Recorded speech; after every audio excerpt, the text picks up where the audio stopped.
everything under the sun. Yeah, it's impossible. All right. That takes us to this. Of all the great individual performances we have seen in the history of sports, you're saying emphatically, never happen again. Is this the single greatest performance ever? Not for me.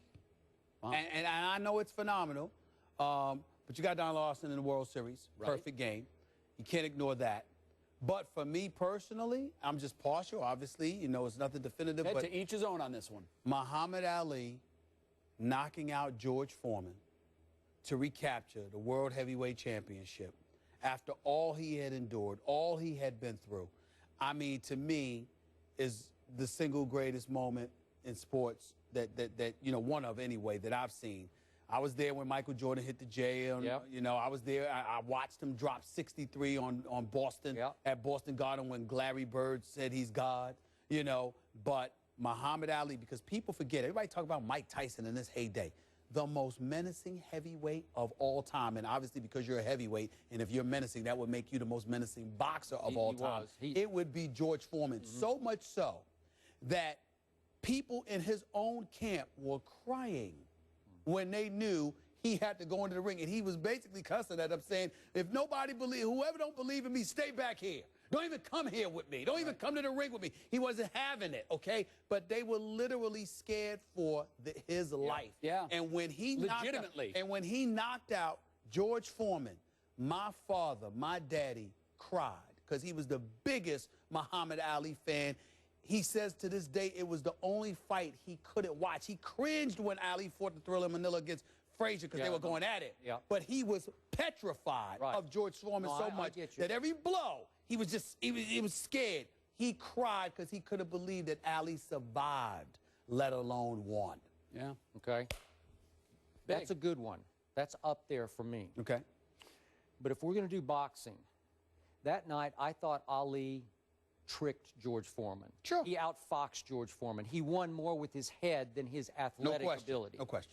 If we're going to stay, doesn't that make it more impressive? No, because if you want athletic ability, sport. Okay. If you want brute sport, let's go Thrilla in Manila that you just brought up. Let's go up to 75. If we're going to stay in boxing, well, you can go wherever you want. That was two of the greats going at it, nearly killed each other. Yes, they did. Nearly put each other in the hospital. No question. And it gets stopped after 14 when Ali was about to stop it for Ali. Yeah, that's right. Okay, now, so Ali was about to they nearly had a joint quit right there, right? We both give up and we Two towels in the ring. Who wins? We almost had that. Okay, I'm going to golf, and people say golfers are not athletes. But recently, and it's going to come out in his book, Hank Haney called Tiger Woods the greatest athlete in the world. So I'm doing Tiger golf, but I'm not going to do the obvious one, which is 2000 U.S. Open, which he laid to waste. Yeah. I'm going to Tiger's first professional tournament. This is 1997 at Augusta National Golf Club.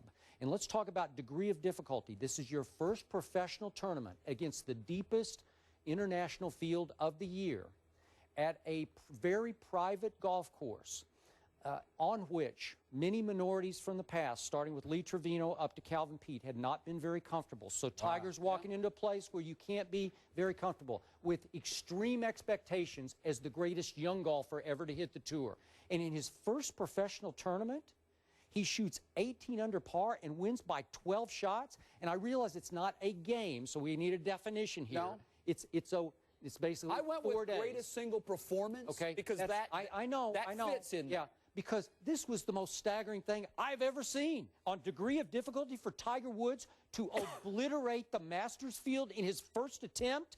It's impossible. Yeah. And I'm talking about win by 12, not win by 1, win by 12, where the whole world sat back and said, this is unbelievable. Complete shock and awe. It changed an entire sport.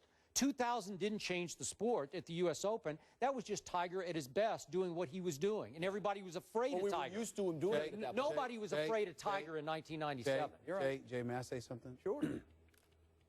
Skip Bayless usually says things, and we sit up here on this podium and we joke around, we go back and forth with each other, and it's very, very rare that I change my mind.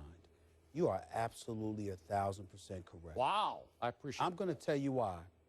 Because even though I take into consideration the strife, the stress, the strain that Ali personally must have gone through. He had an entire community rallying around him, but it really ended for the black community when he got back and got the chance to fight Frazier. Right. When he lost to Frazier, and then Frazier got knocked out by Foreman, and then he came back to Foreman and took the title from Foreman, that was just about the fighter. You see what I'm saying? Sure, yeah. With Tiger Woods, the way that Skip just broke it down, as I sit here and reflect on it, I'm almost ashamed that I didn't pick that myself. Skip is absolutely right. You framed it very, very well. Because what you must take into consideration is the ostracized feeling that black America has when it came to, or had when it came to the sport of golf. And by and large, what it still has if you omit Tiger. We don't feel very welcomed. Like we're invited. Here's your invitation to it. Tiger's the exception. So essentially, he represents us all to some, whether he looks at himself as an African American or not, is irrelevant. That's a whole other question. No, he doesn't. Right. That's a whole other question. But I'm just saying what Skip pointed out is very profound, because what Skip pointed out is that in 1997, whether he accepted it or not, he walked into a lion's den because he was basically the uninvited guest, subliminally, spiritually. We really don't want you here. We just can't help it because your game demands that we include you in this competition. But you really weren't wanted. So for Skip to point it out, I mean, I've never done this, and you know that. I changed my mind. This man right here is 1,000% correct. Well, you know, the